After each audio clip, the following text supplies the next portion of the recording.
നമസ്കാരം. ദുർമരണം നടന്നാൽ ബലിയിടാമോ? ബലി ആരാണ് ഇടേണ്ടത്? പലർക്കുള്ള സംശയങ്ങളാണ്. പലരും അതിനെക്കുറിച്ച് ചോദിക്കാറുണ്ട്. പലർക്കും ഇന്ന് നമ്മുടെ ഇവിടെ നിലനിൽക്കുന്ന ഒരു സംശയം തന്നെയാണ്. ദുർമരണം നടന്നു, അത് ബലിയിടാമോ? ബലി ആരാണ് ഇടേണ്ടത്? വീട്ടിലൊരു കുട്ടി ദുർമരണം മരിച്ചു.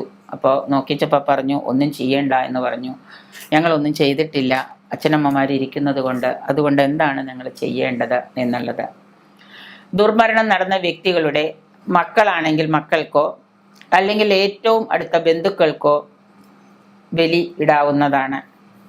ദുർമരണത്തിന് ബലി മാത്രം പോരാ എന്നുള്ളതാണ് പ്രധാനം. ബലി മാത്രം ഇട്ടാൽ പോരാ ദുർമരണം നടന്നു കഴിഞ്ഞാൽ. ഇപ്പോൾ അച്ഛനമ്മമാരായിട്ടുള്ള ഒരാളാണ് ദുർമരണം നടന്നതെങ്കിൽ അയാളുടെ മക്കൾക്ക് ബലിയിടാം.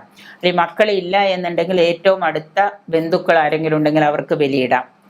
കുട്ടികളാണ് എന്നുണ്ടെങ്കിൽ ആ കുട്ടികളുടെ താഴെയുള്ള ആർക്കെങ്കിലും ഉണ്ടെങ്കിൽ അവർക്ക് ബലിയിടാം, അല്ലെങ്കിൽ അവരുടെ ഏറ്റവും അടുത്ത ബന്ധു. അപ്പോൾ അങ്ങനെ ഏറ്റവും അടുത്ത ബന്ധുക്കൾക്കോ മക്കൾക്കോ ആർക്ക് വേണമെങ്കിലും. പക്ഷെ ബലി മാത്രമല്ല, നാരായണ ബലി, ഗായത്രി ഹോമം ഇവയും നമ്മൾ കൃത്യമായിട്ട് ചെയ്യണമെന്നാണ് പറയുന്നത്. കാരണം ഈ ദുർമരണം നടന്നു കഴിയുമ്പോൾ പലർക്കും ഉള്ള സംശയങ്ങളാണ്.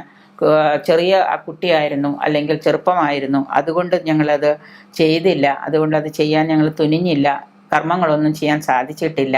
പിന്നീട് എപ്പോഴും ഞങ്ങൾ പിതൃക്കളെയൊക്കെ ഇരുത്തിയ കൂട്ടത്തിൽ അത് ഇരുത്തി എന്ന് പറയും. പക്ഷെ പലർക്കും പ്രശ്നം വെച്ച് നോക്കുന്ന സമയത്ത് പലരുടെയും ബുദ്ധിമുട്ടുകൾ ഒരുപാട് സാമ്പത്തികമായിട്ടും സന്താന ഭാഗ്യങ്ങളില്ലാതെ വരികയും അതുപോലെ തന്നെ വിവാഹ തടസ്സങ്ങൾ വരികയൊക്കെ ചെയ്യുന്ന സമയത്ത് നമ്മൾ നോക്കുമ്പോഴായിരിക്കും ഇങ്ങനെയൊരു ദുർമരണത്തിന് ഒരു ദോഷം കാണുന്നത്. അങ്ങനെ കാണുന്ന സമയത്ത് നമ്മൾ ചോദിക്കുമ്പോൾ അവർ പറയും, ഒന്നും ചെയ്തിട്ടില്ല, ഒന്നും ചെയ്യേണ്ടെന്നാണെന്ന് പറഞ്ഞത്, അതുകൊണ്ട് തന്നെയാണ് ഞങ്ങളൊന്നും ചെയ്യാതിരുന്നത്.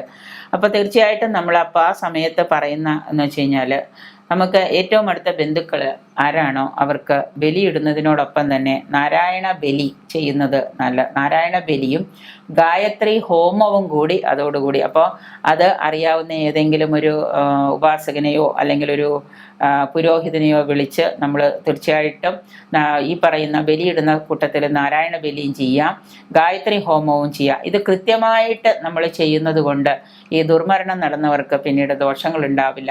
അത് കൃത്യമായിട്ട് ചെയ്യാതെ വരുന്ന സമയത്താണ് നമുക്ക് എന്തുണ്ടാവുന്നത്? കുടുംബത്തിലെ അനിഷ്ടങ്ങളും അനർത്ഥങ്ങളും ഒക്കെ സംഭവിക്കുന്നത്. അപ്പോൾ ദുർമരണം മരിച്ചു കഴിഞ്ഞാൽ നമ്മൾ എന്ത് ചെയ്യണം? ഗായത്രി ഹോമം ചെയ്യണം, നാരായണ ബലി ചെയ്യണം. ബലിയോടുകൂടി നാരായണ ബലിയും കൂടെ ചെയ്യണം. ഒന്നും ചെയ്യാതിരിക്കരുത്.